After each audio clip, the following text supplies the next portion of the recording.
तो दोस्तों ये पंखा मेरे पास आया है, इसमें दिक्कत है आवाज़ की। देख सकते हैं किस तरीके से ये आवाज़ कर रहा है। ये चलता तो है लेकिन आवाज़ कर रहा है बहुत ज़्यादा। तो इसमें देखेंगे पंखे में क्या दिक्कत है। जैसे इसके जो आवाज़ है वो बेयरिंगों की है। इसमें हम पहले चेक करेंगे पंखा सही है या नहीं। कस्टमर तो बोला था पंखा सही है, चलता है। तो इसमें 4 तार होते हैं, 2 स्टार्टिंग 2 रनिंग। तो 4 में कोई भी 2 स्टार्टिंग हो सकते हैं, कोई भी 2 रनिंग हो सकते हैं।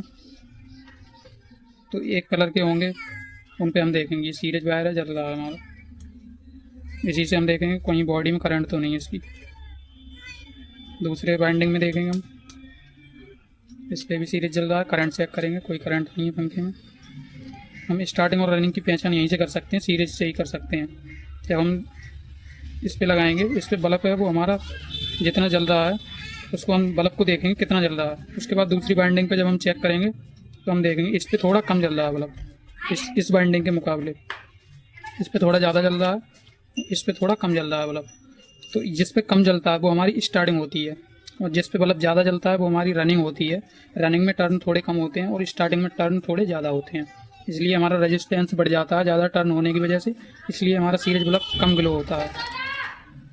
तो ये हमारा स्टार्टिंग है और ये हमारा रनिंग है। पंखा हमारा बाइंडिंग बिल्कुल सही है। तो हम इसको खोलेंगे, उसके बाद देखेंगे बेयरिंग में दिक्कत है और साफ्ट वगैरह कटी हुई है इसकी। यहाँ तक है इसकी बेयरिंग से दिक्कत है।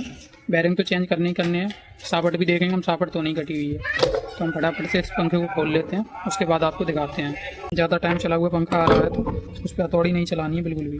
अगर आप हथौड़ी का यूज करेंगे तो पंखे में करंट आने लग जाएगा, जिससे कि पंखे को रिबाइंड कराना पड़ेगा। तो हमें ये साइड से पेचकस लगा के ऐसे उठाना है पंखे को।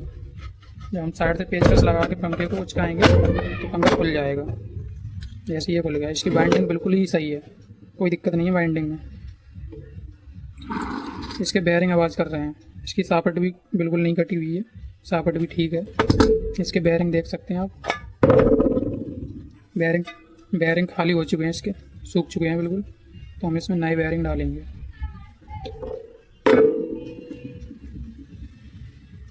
पहले हम इसे स्टेटर को भी बाहर निकाल लेते हैं, पंखे से बॉडी से अलग कर लेते हैं।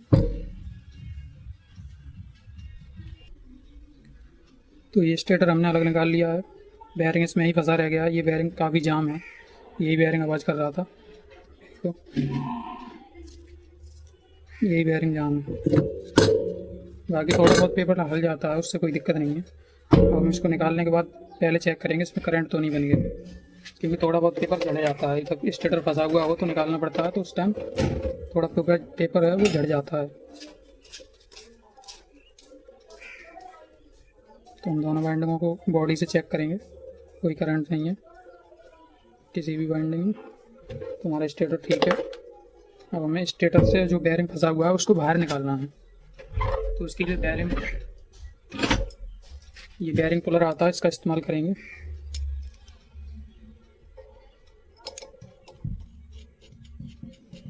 इससे क्या हमारा पंखा बिल्कुल सेफ रहेगा बेयरिंग पुलर से निकालने पर।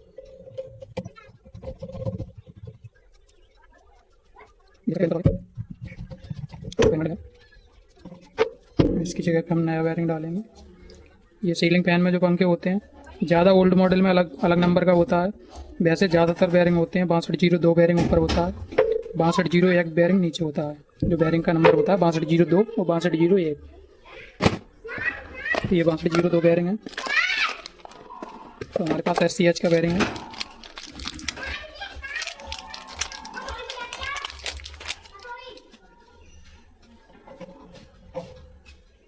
थोड़ी सी चोट मारनी पड़ेगी।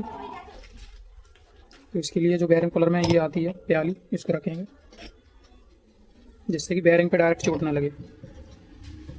उसके बाद ये पाइप है, इसको लेकर थोड़ा थोड़ी से मार देंगे।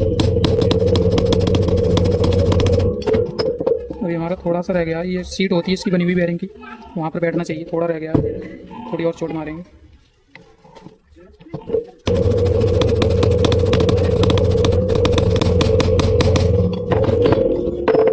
देखेंगे हमारा पूरा जहाँ सीट होती है बेयरिंग की वहाँ तक पूरा बैठ गया है बेयरिंग। तो इतना काम हो गया। अब हमें ये बेयरिंग निकालना है। इसके लिए दूसरा पुलर आता है जो कुछ इस तरीके का है, इससे हम इस बेयरिंग को निकालेंगे। पुलर का इस्तेमाल करना ज़रूरी है, क्योंकि इसको हम अगर हथौड़ी से निकालेंगे तो इसकी बॉडी डैमेज हो जाती है, कई बार बॉडी टूट जाती है। तो हमें पुलर का इस्तेमाल तो करना बहुत ज़रूरी है। पंखे भी बेकार हो जाते हैं अगर हम हथौड़ी से निकालेंगे। तो पुलर से आप देख सकते हैं कितना आसानी से अभी ये बेरिंग निकल जाएगा।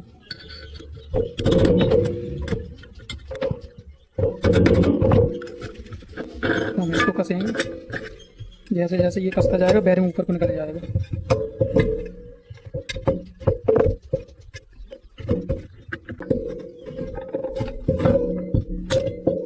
हमारा बेरिंग थोड़ा सा फंसा है, पुलर पूरा बैठ गया इसलिए ज़्यादा नहीं कस रहा था। पुलर पूरी चूड़ी उसकी कस चुकी थी।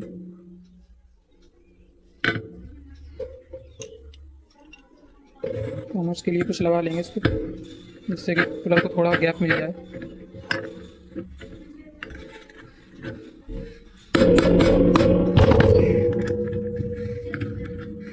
उसके बाद टाइट कर,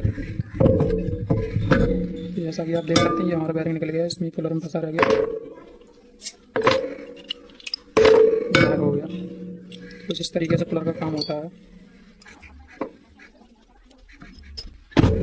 दोनों बेरिंग हमारे निकल गए। ये नीचे वाले में 6201 होता है, ये 6202 होता है। 6202 हमने लगा दिया, 6201 लगाएंगे, इसको थोड़ा साफ कर लेते हैं।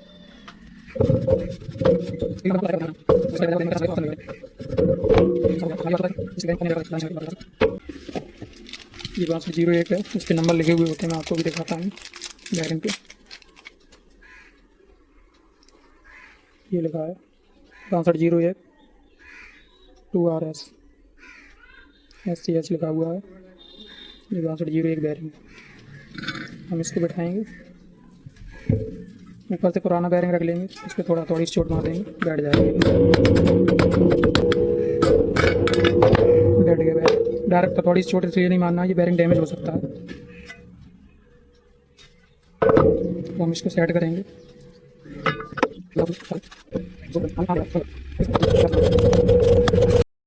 ये आप देख सकते हैं हमारा बैठ गया है और आवाज़ भी नहीं कर रहा है। पहले ये घुमा रहे थे काफ़ी आवाज़ कर रहा था, बिल्कुल कोई आवाज़ नहीं कर रहा।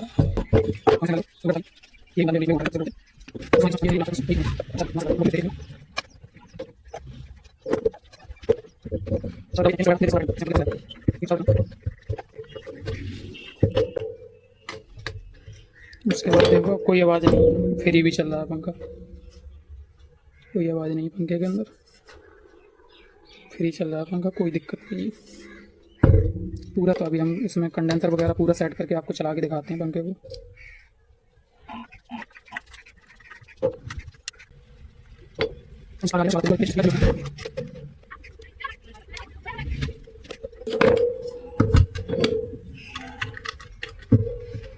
सीरीज बोर्ड से चल जा रहा है तो आपको पंखे में कोई दिक्कत नहीं आएगी। सीरीज बोर्ड से ही एकदम झटके से उठ रहा पंखा, कोई दिक्कत नहीं। कंडेंसर भी ठीक है, आपको सीरीज बोर्ड से ही मैं कंडेंसर भी चेक करना बता दूंगा किसी वीडियो में।